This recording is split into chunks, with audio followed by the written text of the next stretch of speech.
She always left the closet door open just enough for the hinges not to catch. One of those quiet habits I never bothered to mention, but memorized all the same. Every morning, when I got dressed for work, it was the same. Doors slightly ajar, hangers aligned in a neat procession, her heels tucked in perfect pairs at the base. That morning, a Tuesday draped in fog and the sound of my own teeth grinding on black coffee, the closet was shut tight.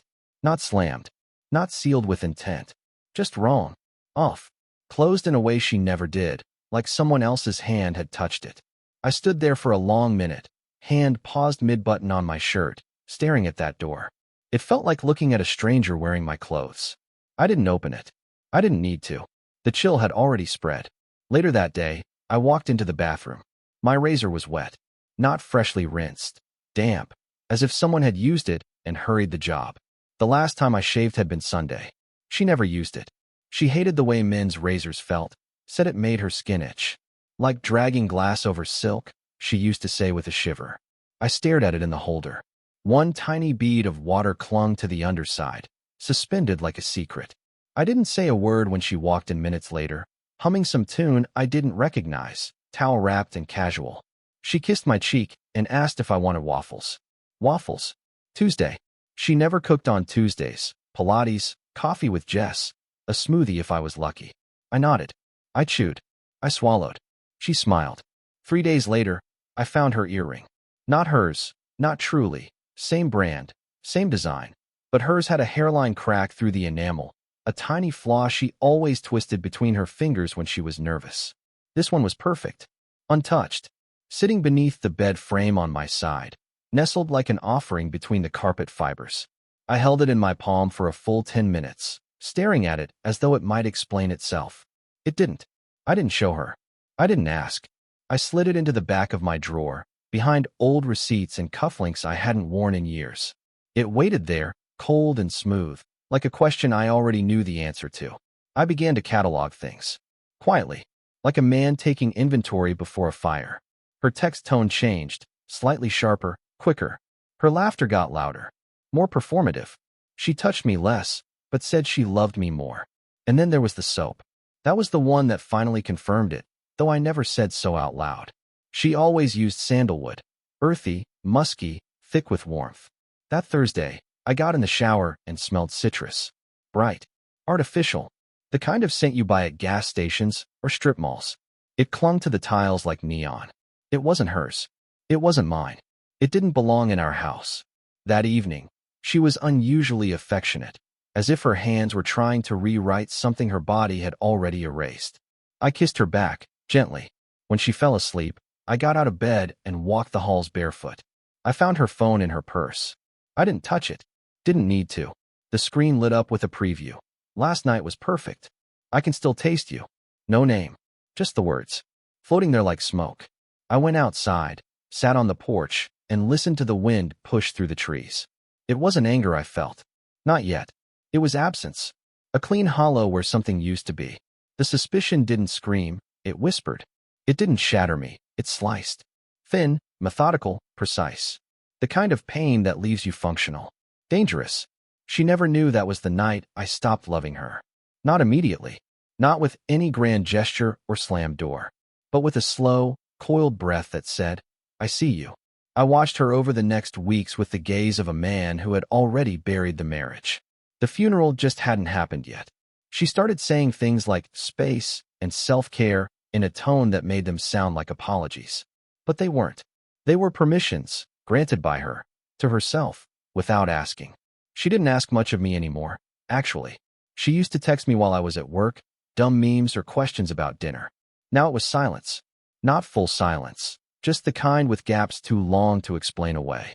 Messages answered 5 hours later, always with a smiley face and some variation of sorry, been crazy today. Her life had become a blur of obligations I wasn't invited to. Dinner with old friends. A book club that never seemed to discuss any books. Yoga classes that ran suspiciously late for a place 3 blocks away. I started testing her in small ways. Asking about things she hadn't told me. Mentioning names to see if her face twitched. Once I asked, how was your coffee with Sarah? Knowing full well Sarah had moved to Denver 2 months ago. She blinked once, nodded, and said, "Good. We really needed to catch up." Then she changed the subject. Not out of guilt, but habit, like the lie had been rehearsed.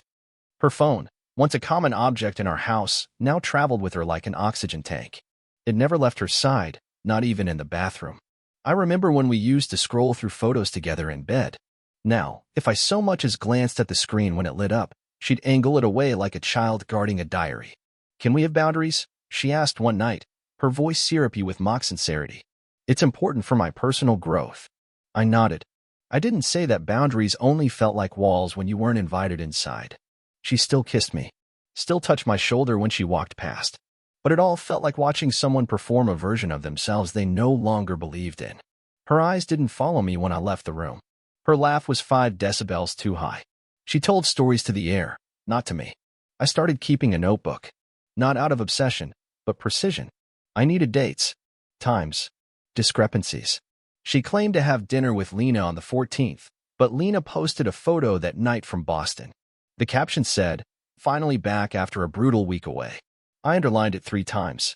One night, I came home to the smell of candle wax and silence. She was in the shower. Her phone, for once, sat on the kitchen counter, plugged in and unlocked. Maybe it was a trap. Maybe she was careless. I don't know. I told myself I wouldn't touch it, but my hands betrayed me. I opened the photo app, expecting screenshots or selfies or nothing at all. What I found was worse. There were dozens of videos, but not of people, of walls. Hotel room walls. Close-up pans across beige headboards, curtains, carpets. Sometimes music played faintly in the background. Once I heard her voice say, "Too bright in here," and the screen went black. No faces. No names. Just places, like she was trying to remember where she'd been without revealing who she was with. I locked the phone and set it down before I heard the water shut off. My heart didn't pound. It slowed. Thick and cold, like oil in winter. She came into the kitchen wrapped in a towel and kissed my cheek. "Hey, you're home early," she said, as if that explained anything. I looked at her and realized I didn't know the last time she'd called me by my name. I didn't confront her. Not because I was afraid, but because I wanted the truth to rot in her silence. I wanted her to lie one more time, clean and pretty. I wanted to bury it like a landmine and walk circles around it. And that's what I did. The false climax came a week later. I followed her. Not far. Not even deliberately at first. She said she was going to a wellness seminar, some guest speaker about mindfulness and intentional living. I knew the venue. An old community center with peeling paint and bad lighting. I drove by an hour later. The parking lot was empty. Just one car. Hers. I parked down the street and waited, engine off, windows cracked. She came out an hour later, alone, walking slowly, phone to her ear, smiling. But it wasn't the smile that caught me, it was what she wore. A dress I hadn't seen in months. One she told me had a broken zipper. I remembered because she'd asked me to help her take it off that night, laughing, then tossing it to the floor like it was nothing. Now it was on her body again, perfectly zipped, hugging curves meant for someone else's gaze. She drove home. I waited 10 minutes and followed. When I walked in, she was chopping vegetables, humming. She looked at me like nothing had happened. "You won't believe what the speaker said," she started. And I just nodded, smiled, played along. Because now I wasn't looking for answers. I was preparing the ending. It was a Tuesday again, of course it was. Tuesdays had become a quiet motif in her fiction, always filled with obligations she could barely name, places she couldn't quite describe, faces she never photographed. That morning, she left wearing one of her "I'm just running errands" outfits, leggings, hoodie, sneakers with scuffed soles. She kissed me on the forehead like she was tucking in a pet and vanished into her day. But hours later, when I went to do the laundry, because she'd conveniently forgotten, again, I pulled her hoodie from the hamper and something slid out of the pocket. At first, I didn't recognize it. A lipstick. Not hers. She hadn't worn that brand in 2 years. I remembered because I bought it for her on a whim, after overhearing her say she missed that shade. Too expensive, she had shrugged. Not worth it. But this one was pristine. New. Untouched. The cap gleamed, freshly handled. I opened it, same color, same name, but with a detail so precise it locked the door on doubt, a small, handwritten letter, A marked in black Sharpie on the bottom of the tube. The same mark I had seen, months ago, in her friend Amanda's bag, when we were all at that dinner party, laughing over martinis. I remember her pulling out that same lipstick in the bathroom, offering it to my wife, who declined with a smile that didn't reach her eyes. Amanda, her best friend since college. Her soul sister. The one who called me her favorite husband and always hugged me just a little too long. That lipstick had no business in my house, in my wife's hoodie, unless Amanda had been there. Recently. Intimately. I stood there with it in my hand, cold air seeping under the door, washing over my bare feet like anesthesia. And in that moment, something clicked, not in panic, not in fury, but in silence. The puzzle was over. The image was complete. My wife was fucking her best friend, the one she trusted to hold her secrets, and now I knew. Knew it without a shred of doubt. It wasn't about the act. It was about the access. Amanda had been in this house, maybe even in our bedroom, while I was at work or out running errands, playing the devoted husband. Maybe that's why the bed had been strangely warm once when I came home early. Maybe that's why the bathroom trash had 2 toothbrushes once, one hers, one a little newer, a little redder, brushed clean of toothpaste, but never of presence. I stared at the lipstick and something inside me slid into place, calm, methodical, brutal. I set the tube on the counter, precisely aligned with the tile grout. A silent monument. I didn't confront her when she came home. Didn't mention Amanda. Instead, I asked about her day. She lied beautifully, said something about Trader Joe's and a long walk. I nodded. I smiled. I cooked dinner. That night, when she showered, I looked at her phone. She'd changed the passcode again. For digits I'd once known instinctively now locked behind a screen like a drawbridge. I stared at it, not in frustration, but with a kind of clarity. It wasn't her phone I needed. It was her world. The ecosystem she lived in when I wasn't watching. And I was going to take it apart, inch by inch. Not with rage. Not with noise. But with precision. The way you disarm a bomb. I became someone else in that moment, not a husband, not a victim, but a strategist. I saw every conversation through new glass. Every smile she gave me was now a resource, not a memory. Every lie she told was a doorway I could mark. I began building the plan that night. Not of how to leave, but how to enter. Carefully. Intelligently. I wasn't going to scream or beg or expose. I was going to dismantle the one thing she truly valued. The illusion. She didn't just cheat on me. She betrayed the idea of herself, the loving wife, the devoted friend, the one who worked so hard on her relationships. That was what she needed the world to believe. And that was what I was going to burn. Not all at once. Slowly. Thoughtfully. Like a man trimming a wick before lighting the fuse.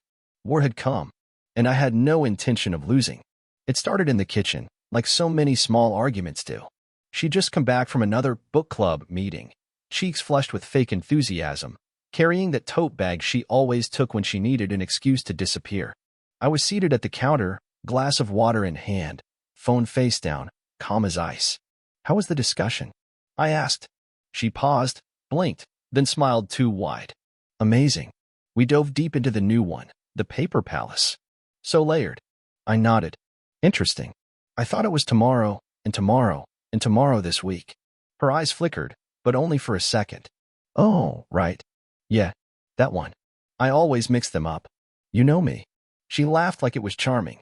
Like being caught in a lie was endearing. That's when I stood up, slow and casual, and walked over to the drawer. Pulled out the lipstick. Set it down between us. Her smile cracked just slightly. Where'd you find that? She asked, voice light, too light. In your hoodie. Tuesday. I said it plainly, like a weather report. She shrugged. Amanda probably dropped it when she visited a few weeks ago. No big deal. I tilted my head. She hasn't been here since January. And this lipstick wasn't made until March. Silence. A beat. Then another. Are you seriously checking production dates on lipstick now? She snapped, laughing like I was pathetic. What, are you running some kind of forensic lab now? She smirked, stepping around the counter, but I didn't move. I'm checking lies, I said. And you've gotten lazy. That did it. Her face tightened. You've been spying on me? She hissed. Is that what this is? Snooping through my stuff? Do you have any idea how invasive that is? I didn't blink. Do you have any idea how many times Amanda's car has been parked 2 streets down, never in front of our house, like she's ashamed to be seen here?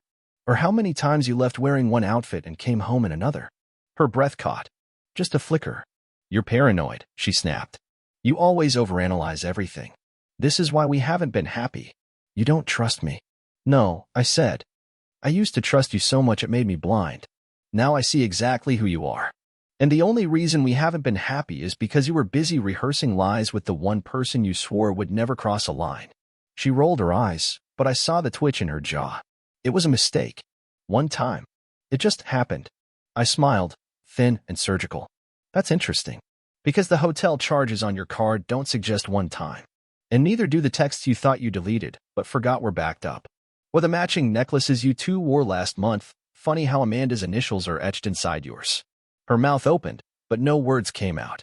Just a sharp inhale, like she'd been punched. You went through my cloud, she whispered. That's sick. No, I said. What's sick is bringing her into this house. Into our bed. What's sick is smiling at me over dinner while you were still tasting her on your tongue. That one hit. Hard. Her face flushed red, and her hands clenched the edge of the counter. You don't get to talk to me like that, she snapped, voice rising. You don't know what it's like to feel neglected. To feel invisible in your own marriage. I leaned in slightly, lowering my voice so it cut deeper. Neglected? You mean when I stayed up till 2 a.m. helping you prep for that fake presentation you never gave? Or when I skipped my father's birthday because you said you needed emotional support after your friend ghosted you for a week? Her lip trembled, just for a second. I was trying to find myself, she whispered. To figure out who I am outside of this. And did you find her in Amanda's sheets? Or was that just where you left me to rot? I asked, calm, surgical. She shook her head like a child trying to block out noise. This is cruel, she whispered. You're being cruel. I took a step back, let her have the silence. Cruel, I repeated. No, cruel was watching you fake affection for months while screwing your best friend behind my back. Cruel was hearing you say you loved me while scheduling your next betrayal between Pilates and a coffee run. This, I gestured around us, this is just the truth. And you're finally seeing it without the filter. Her eyes glazed with tears, but her pride wouldn't let them fall.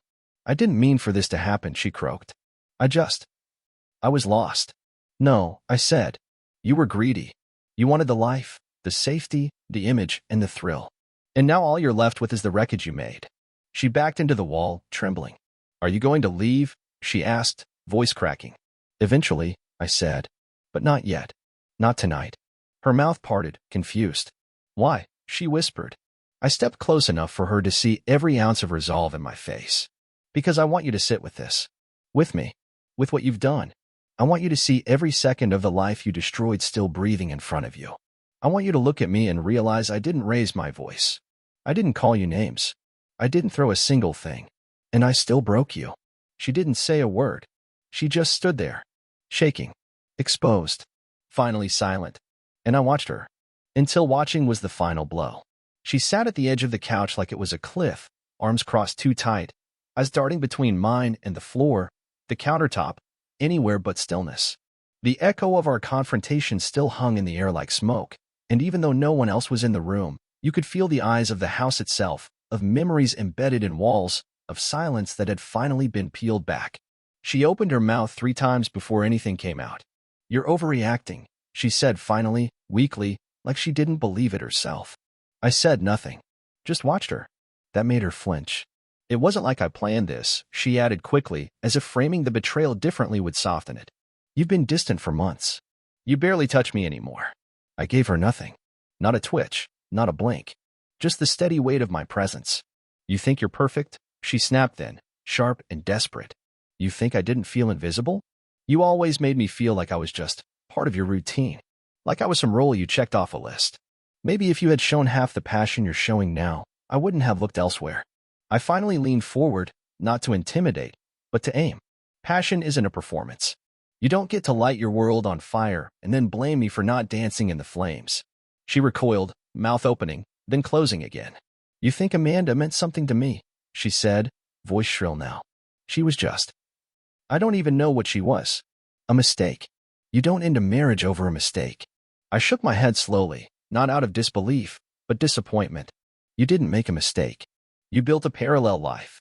And then you kept bringing it home like I wouldn't notice the smell of smoke in our sheets. We can fix this, she said, almost childlike, her hands trembling now. Please. We've been through worse. Remember when my dad got sick? Or when we lost the house deal? We survived that together. No, I said, voice low and final. We endured it. There's a difference. Surviving is what I did while you practiced smiling through lies. Her voice broke then, cracking at the edges. You'll never find someone who loves you like I did. I stood still for a second, not out of hesitation, but calculation. Then I answered, you're right. I won't. Because love isn't possession. It isn't secrets. And it sure as hell isn't someone who turns vulnerability into ammunition. She stood, pacing now, unraveling in motion. I gave you everything, she shouted. My best years. My loyalty. I was trying to find myself. Don't I get to have that? You had choices, I said, colder than steel. You could have talked to me. Asked for space. Said the truth. But you didn't want space. You wanted a safety net. You wanted to have her, and keep me in reserve. You weren't searching for yourself. You were hiding from what you already knew. Her shoulders sagged like the strings had been cut. So what now? She whispered. You leave, and what? Start over? Swipe your way to someone better. I stepped past her slowly, letting the silence bend around us. I won't need to search, I said. Peace finds you when you stop lying to yourself. You should try it. She followed me a few steps, voice thinned out to panic. Wait, what about our friends? Our families? What are we supposed to say to people? I turned back just enough for her to see my face. Whatever you want. Just be sure it matches the version Amanda tells. The color drained from her skin like water down a sink. That was the first time she truly looked afraid. Not guilty. Not angry. Afraid. Because now she understood she'd been caught not just in betrayal, but in her own mythology. The image she curated, the adoring wife, the emotionally intelligent woman, the safe friend, they were dead. And she had killed them. She took a breath like she was about to speak again, to plead, to reshape the moment one last time. But I beat her to it, with nothing. I just walked past, into the hallway, without looking back. The silence I left behind didn't scream. It didn't slam doors. It just hung there. Heavy. Final. Her voice tried to follow, weak and hoarse. Please, we can talk, but the difference now is irreversible. I wasn't avoiding the truth anymore. I was the truth. And she had nothing left to hide behind but the echo of who she used to be. She used to walk into rooms like she owned them, shoulders back, lips curled into that polished smile that knew just how to disarm and dominate. Now she moves like someone trying not to be noticed, put up, eyes down, as if the ground might forget who she is if she keeps her gaze low enough. After everything collapsed, the ripple spread fast, faster than she could lie her way around it. Amanda blocked her within a week, changed jobs, moved out of state. Their shared circles cracked apart. The friends who once gushed over their spiritual connection now call her a parasite behind closed doors. Her own sister told her she was ashamed. Her parents won't return her calls. One post from Amanda's burner account, just a single screenshot of a message from my wife bragging about how she had both of us eating out of her hand, was enough to obliterate what little public grace she had left. The nonprofit she worked at quietly let her go under the guise of restructuring, but everyone knew. People in our neighborhood glance away when she walks by. One woman crossed the street mid-block just to avoid passing her. The ones who still acknowledge her do so with empty politeness, like nodding at a ghost. And then there are the messages. Quiet, spaced out, never aggressive, always pleading. I still love you. We were soulmates. Please, just talk to me. The first time I saw one, I didn't feel anything. Not anger. Not pain. Just distance, like reading a name in a newspaper obituary. She tried calling once, late at night. I let it ring. She left a voicemail I didn't play. And when she came to my building months later, eyes swollen, wearing that same hoodie, the one with the lipstick she swore meant nothing, I almost didn't recognize her. The lines on her face were new. Her voice cracked when she said my name, like it hurt her throat just to remember how it used to sound in my mouth. I lost everything, she said. I lost me. I nodded once. Then I said the last thing I'd ever say to her. Good. Maybe now you'll find out who you actually are. And I closed the door. That's the part they don't talk about. The way someone who used to be your entire world becomes irrelevant. Not because you force it, but because the person they turned into is unrecognizable. She's not my wife anymore. Not even my ex.